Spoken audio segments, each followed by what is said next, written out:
All in all, it looks like things went pretty well for the Buffalo Bills in their joint practice in Cleveland with the Browns. I'm Kevin Carroll. This is the Buffalo End Zone Podcast. And I'm Andy Young. We are proudly presented by Toyota. I am in Cleveland. Kevin, you're back at the studio. Looks like I'm filling everybody in today. I regret it, Andy. I'm thinking as this day went on, I should have gone to Cleveland with you. It's not like it's a big drive or anything like that. So I want to give you a humble apology right now for putting all of this on your plate today. But here we are. We get to chat now and go over everything that it seems like you were there. I could keep track of some of the stuff online, see some of the video out there. But overall, seems like you couldn't have asked for things to go much better for the Bills in their joint practice with the Browns. We didn't even really have any fights in this one too, Andy. Yeah, it was a pretty smooth day all in all. Warm day out here, overcast at times, but the sun did come out this afternoon here outside of Cleveland. The team's facility is in Berea. It's about 20 minutes away from downtown Cleveland and the stadium, which is where they'll play the preseason game along Lake Erie on Saturday. But yeah, Joe Brady before practice said they made a real point. He and Browns head coach Todd Monken to say, we want to get stuff accomplished here. We want to practice. We don't want to have fights. Yes, it's going to get chippy. You're going against another opponent, another colored jersey. That always happens, but there's no time for fights, and we didn't really see a lot of that kind of stuff. It was high energy. Guys were hooting and hollering, a couple little pushing scrums, things like that, but no big fights, no taking 10 minutes away from practice to break things up, which we've seen sometimes in the past around the NFL when these joint practices go on. So pretty productive day all in all. And I think in a lot of ways, the Bills looked pretty good. It was a nice test for them. Andy, current injuries aside, the Bills come out of this healthy as well. Cleveland Browns, not so much, but it looks like the Bills were okay after all was said and done.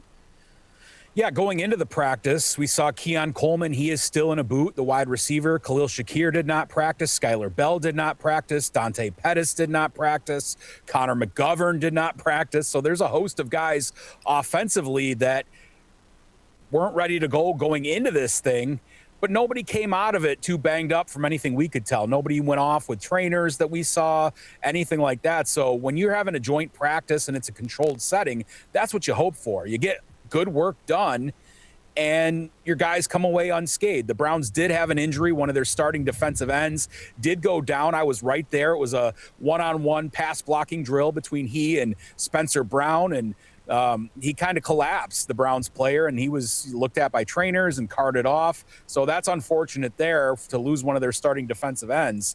At least for this practice. I don't know the extent of the injury there, but for the Bills to come away unscathed when they have been dealing with injuries the last couple of weeks and they've piled up, that is definitely one of the keys from this. I will put this caveat out there, Andy, because we've seen this before that, it all looks good right now, but come Saturday when someone's out working out with trainers earlier, so you never really know. I mean, Pettis seemed like he was fine at the beginning of the week and then ultimately did not practice. So, don't hold our feet to the fire if something comes out a little bit later on in the road. But you mentioned the wide receiver room and how banged up that is. So what do? You have the tight ends really explode in this joint practice. Plenty of highlights from that unit throughout the afternoon. Yeah, the play of the day was a deep ball from Josh Allen, and I was behind the play shooting video of it, and Allen heaves one downfield and right in the arms of Dalton Kincaid, and he takes it in for a touchdown against the Browns' first-team unit. Kincaid had another touchdown in 11-on-11 work. Jackson Hawes was heavily involved. He had a touchdown in 11-on-11 goal line work. Dawson Knox had a couple of nice plays. One was a screen pass. One was a little bit longer of a play. So, yeah, the tight ends, which we think, if Dalton Kincaid is healthy, are a massive strength of this team, showed up in a big way. And that was important because, DJ Moore's been dealing with an injury. You're down Keon Coleman and Khalil Shakir. So that's two of your top three right there. I think Joshua Palmer had a pretty decent day today, too, from the wide receivers perspective. But you saw kind of the breadth of the Bills offense and what it can be and the different weapons they have in this joint practice against the Browns, who, oh, by the way, that Browns defense no longer has Myles Garrett, but they got some dudes, especially up front. Denzel Ward, obviously a strong cornerback as well. Grant Delpit, a nice safety. So they've got some guys up front, and the Bills held their own. It wasn't perfect by any means. There were some plays the Browns made too, broke up passes, but Josh Allen was never really under a ton of duress. He did scramble around a little bit, but that's Josh Allen's game anyways. I thought for the most part, the Bills offense did pretty well, all in all. Plays they'd like to have back, Kevin, but I think the Bills offense was good, and that tight end room, Allen said it after practice to us, that was a major key. And I want to say this watching from afar, Andy, going into our podcast here, between the preseason game, what we've seen from Josh Allen all summer, and now what he was doing going up against the Browns, looks amazing right now. I mean, he already is amazing, but this offense, Joe Brady said in his opening press conference a lot about what this offense is going to be, but it kind of looks to me in this short sample that we have that something's opening up, and it looks like Josh Allen maybe even going to another level this upcoming season. Allen just looks in complete control. I know there was some pressure on him in the Carolina Panthers preseason game last weekend, but when pressure comes, often that's when Allen's at his best. Look at the touchdown pass to Keon Coleman, avoids a sack and finds Coleman in the end zone on one of those scramble drill plays. That's what Josh Allen's all about. But the way that he's able to now hit DJ Moore, which he did several times in this practice, to go to Joshua Palmer, to find Kincaid and Knox, Jackson Hawes, the backs out of the backfield. I mean, it's been really impressive. And I think that, for some of the naysayers about the Bills offense and what they've been, even with that, they've been a top 5 offense with the lack of depth at receiver. And still, yeah, we've got James Cook, right? And we've got Ray Davis and Ty Johnson, who didn't practice today again. But when he's back, I mean, this is a dangerous, dangerous offense. It all starts, of course, with number 17. And we've talked about it, Kevin.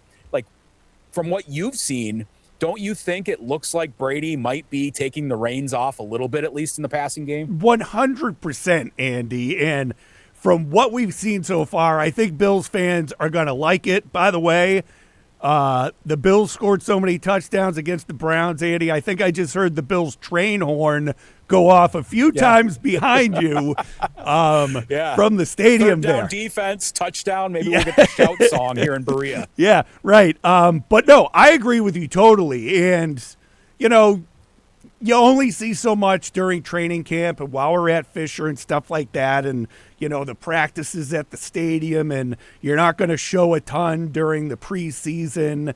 But the limited samples, like I said, it really looks like I said before, now I'm repeating myself, but it does look like Joe Brady is making a conscious decision, almost that there were things I wanted to be able to do with Josh Allen while I was under Sean McDermott I couldn't do. Well, guess what? I'm the guy calling the shots now. I'm the king, and we're doing this. And I'm really impressed by the way that they're mixing all sorts of different guys and all different combinations, right? Like, I think you're going to see a lot of DJ Moore, of course. I think you're going to see Palmer and Coleman and Shakir. But then who else do you have out there when you have those tight ends that are so dangerous and you can line up like you're going to go smash mouth with the football? And then, you've got Jackson Hawes, who came in maybe as one of the better blocking tight ends in the league as a rookie. I mean, guys have called him the most polished out of college blocking tight end they've seen in years. And then he can catch the football too, right? So, like, who do you defend? I'm really interested to see how this all works out. And then You can pound the ball with James Cook and Ray Davis. You can do all those things. Josh Allen, of course, can use his legs when you need him to. I'm really excited about how this is looking so far. I'm never going to say injuries are a good thing, Andy, but what I kept thinking about watching the updates from this practice was maybe it's a good thing that not all the number one wide receivers are out there, and it's a situation where the Bills go into this kind of with one arm tied behind their back and said, we can do it anyways. We'll just go to these tight ends. It doesn't matter that we don't have a full stable of wide receivers. Josh Allen said after practice, speaking of Dalton Kincaid, he goes, he's a mismatch problem against safeties and linebackers. And he goes, I think he's a mismatch against a lot of corners too. And that says something about a guy. Dalton Kincaid's got a lot of grief over the last couple of years about his lack of availability to be on the field. But he is a different type of player than a lot of guys in the league at the tight end position. Does he do a lot of inline blocking? No, that's not his game. The Bills would be stupid to make him do that all the time. But when he can beat corners with his size and speed and route running at his size and still have the ability to do some blocking and just kind of mix things up and be in different positions on the line, whether that's lined up, in a wing position or right on the line of scrimmage or a hand in the dirt as an inline tight end, that's really a tough matchup to deal with. You mentioned the offensive line and some of the issues against Carolina. How did they hold up this afternoon in this one? I saw a few clips of, I think, Dion throwing somebody to the ground or something towards that effect. Yeah, I mean, when the Browns traded Myles Garrett, people kind of forget they got back Jared Verse from the Rams, who was an excellent young pass rusher. And I didn't see him destroying the Bills' first team offense at all in the one-on-one drills where it was the Browns defensive linemen against the Bills offensive linemen. I think the Bills, for the most part, especially the first unit, held their own and did a really nice job. I mean, we saw Myles Garrett last season get after Allen. Now he's a completely different animal. He might be the best pass rusher ever, but the Browns still have a lot of really good players, Jared Verse included. And I didn't say to myself, oh boy, he wrecked anything by any stretch of the imagination today. So that's a good sign too, for especially Spencer Brown and Deion Dawkins. I thought, Alec Anderson was pretty good in this practice as well. Lloyd Cushenberry in the one-on-one drills, the backup center to Connor McGovern, because that's going to bear watching here what happens with McGovern. Cushenberry did pretty good in those reps too. There were some plays, of course, that the Browns defense blew up the run game, made things difficult. Absolutely. But I think the Bills' offensive line, for the most part, was steady in this thing. On the other side of the ball, Andy, let's go to the defensive backfield, because one of the things, or a couple of things, Jordan Hancock, interception, Maxwell Hairston, a pass breakup. Give me more. Yeah, I mean, I was shooting the offense. We're on two different fields here, if you can kind of see it behind me. So I had kind of stationed myself. The two fields are right next to each other. So if you were in one corner, you could kind of see what was happening on the other side. I was shooting some of the Bills' offense against the Browns' defense. And then I turned around and I heard a hoot and holler, and here comes Jordan Hancock after a pick of Deshaun Watson. And they were saying, the Bills players were really excited, and they go, here we go, youngin'. Here we go, youngin'. You're doing it again. You're showing out. I mean, we saw Jordan Hancock in that preseason game against the Panthers was all over the field, and we saw more of that in this game. A good promising sign for the Bills up front. I saw Bradley Chubb getting after the Browns' first-team quarterbacks, which both Watson and Shedeur Sanders got reps. Nice. Michael Hoecht. Yes. Michael Hoecht actually got some run on the practice field here. And, one of the first real big practices, because we didn't really see him in the preseason game. We might not see him in this preseason game as he continues to ramp up from that Achilles.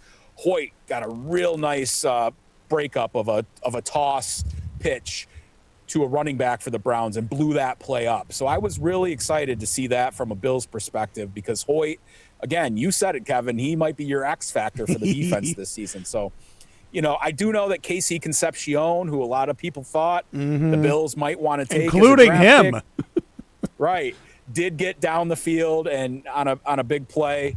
I wasn't looking at that play directly. It was across from me, so I didn't see exactly what happened on that play, but I do know from some of the other beat reporters that he did get loose on one. There were some plays that were made, but again, the defense, I think, came out with some energy, did a really nice job overall. Now, this Browns offense is nothing fantastic, but they do have some young playmakers. Concepcion, Denzel Boston, another wide receiver that they drafted as well, Quinshon Judkins, the running back out of Ohio State. So there are guys, but I think at the quarterback position, they're lacking right now between Watson and Shedeur. Yeah, Concepcion, Andy, from the video I saw, got right past Dorian Williams, right down the field. I don't know how often you want Dorian Williams, though, covering a wide receiver, so I don't know what happened there, but I think you can let Dorian slide a bit on that. That guy Concepcion's a real fast dude, right? So we'll let him slide. Andy, is Max Hairston and Igbinosun, is that becoming more of a thing? Because it looks like Igbinosun just delivers whenever he has the opportunity out there.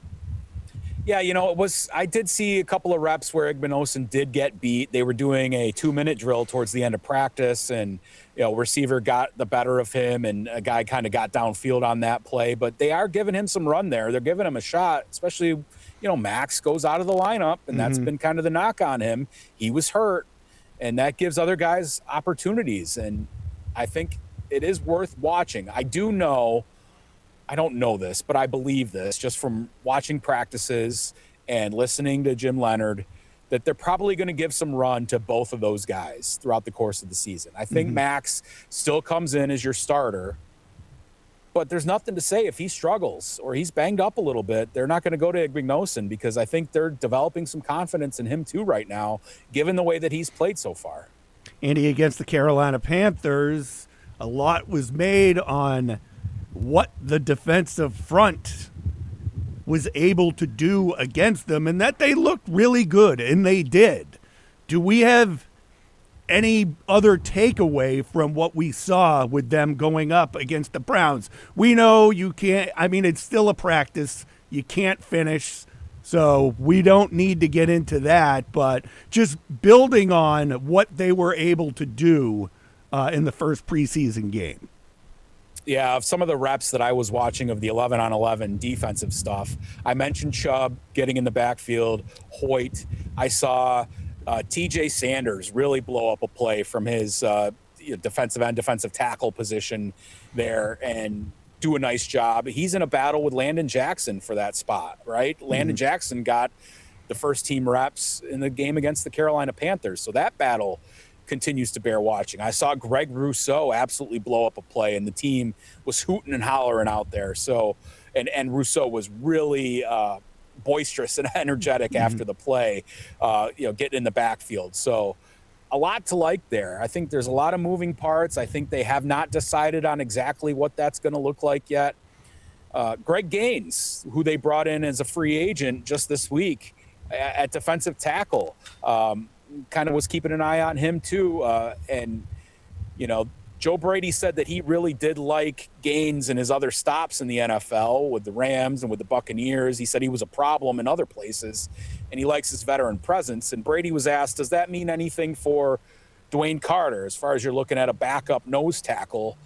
And he said no. Dwayne's got some work to do as well, but that doesn't mean it's an indictment on Dwayne Carter. It's just we had an opportunity to go out and get Gaines. And Gaines is kind of a player that I find interesting that they bring him in, because we saw Deion Walker just dominate against the Carolina Panthers. And it might be a case, too, where they don't want to use him all the time at nose tackle, because I think he can do so many other things penetrating into the backfield rather than just, sit in front of the center and the guard and eat up blocks.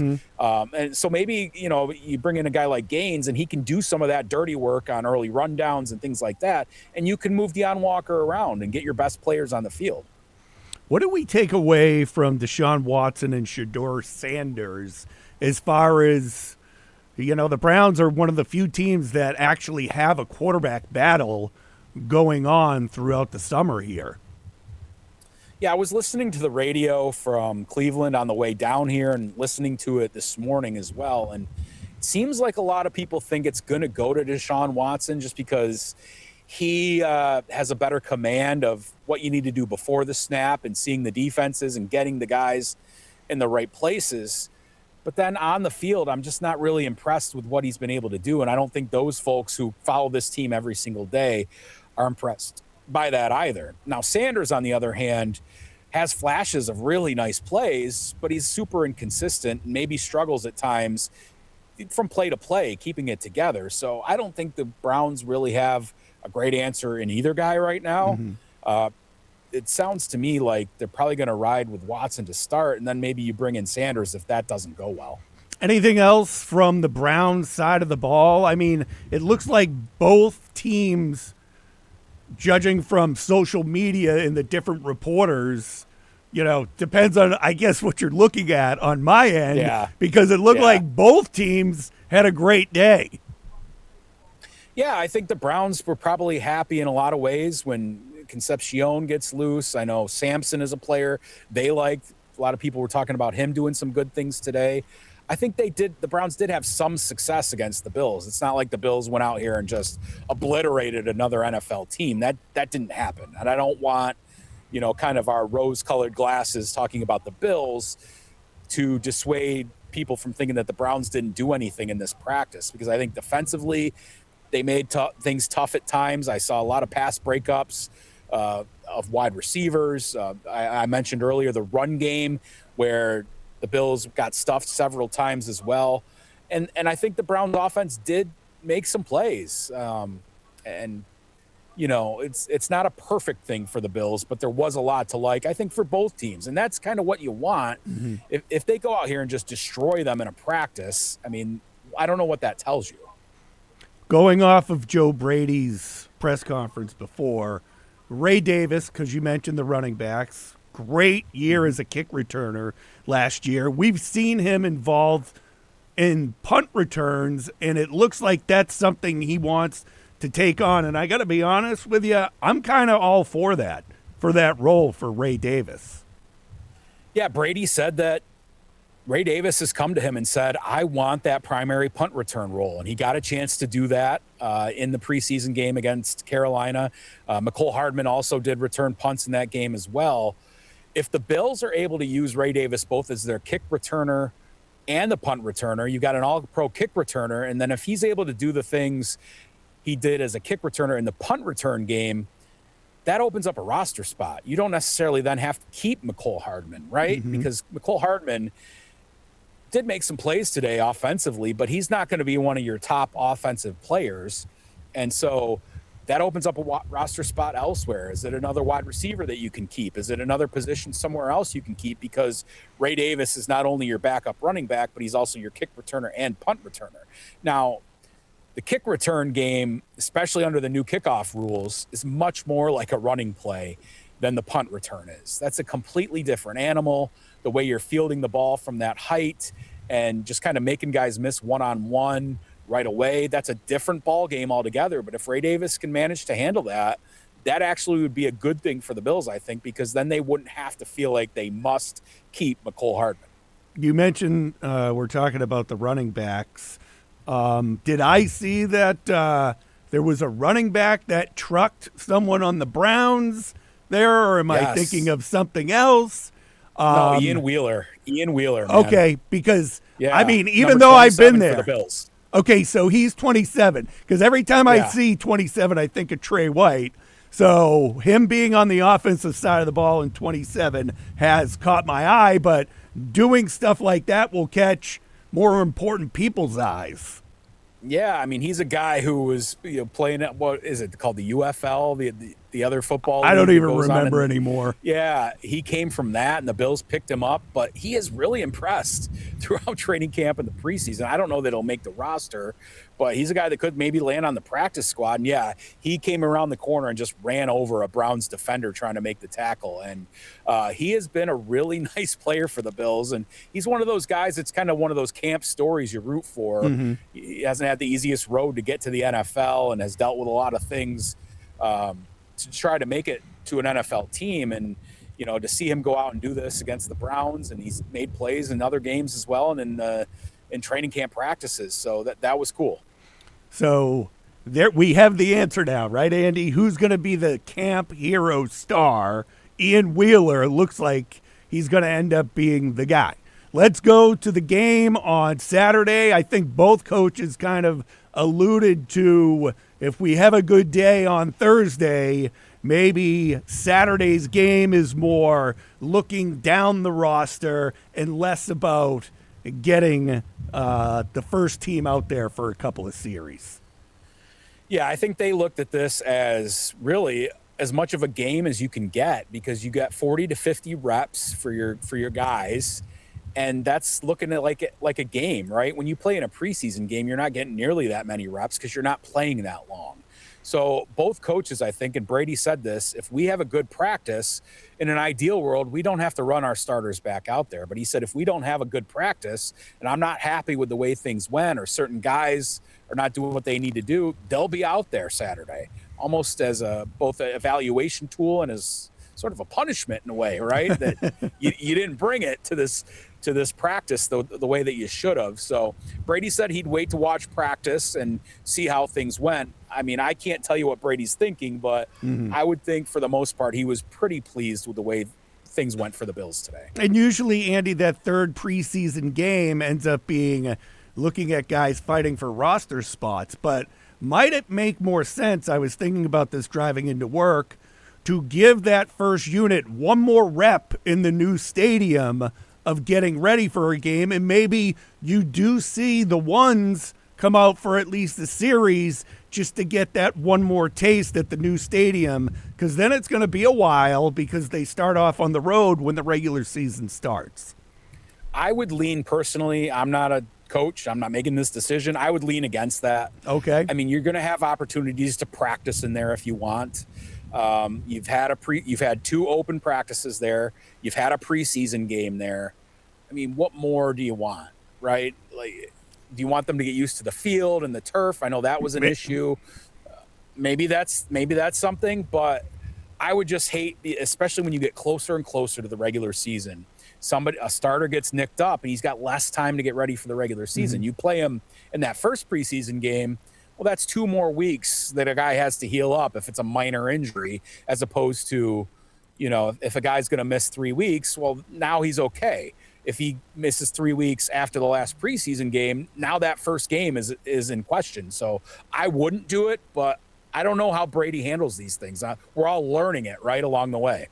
How was the grass at that practice facility? And how are we going to be eyeballing the grass in the game on Saturday?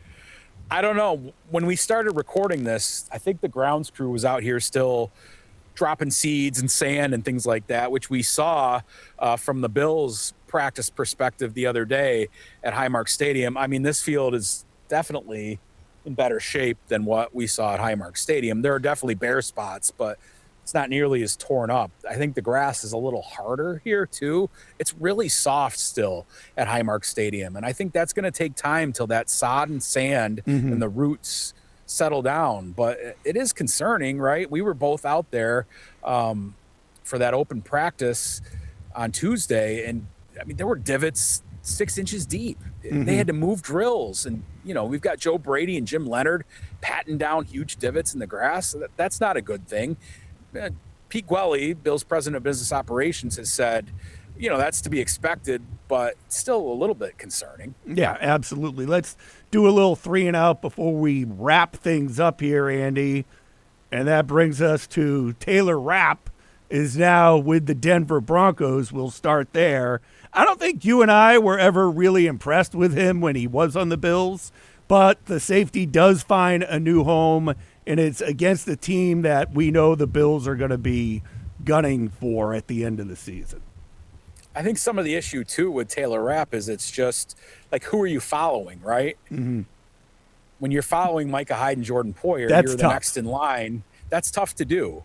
And, he dealt with injuries, and he's not the player those guys were. Those guys were all pros. So, it didn't work out here particularly well for Taylor Rapp, but, best of luck to him in his future endeavors. Okay. I have to talk to somebody about this, Andy. Well, first of all, you and I were talking last week about DJ Moore and what I would hope to get out of him, or what the Bills would hope to get. I did play a regular season of the new Madden that's out, and I got Moore over 12,000 yards receiving and 14 touchdowns. I think the Bills will be happy if we get that out of him. Do you buy the new Madden every year? Every year.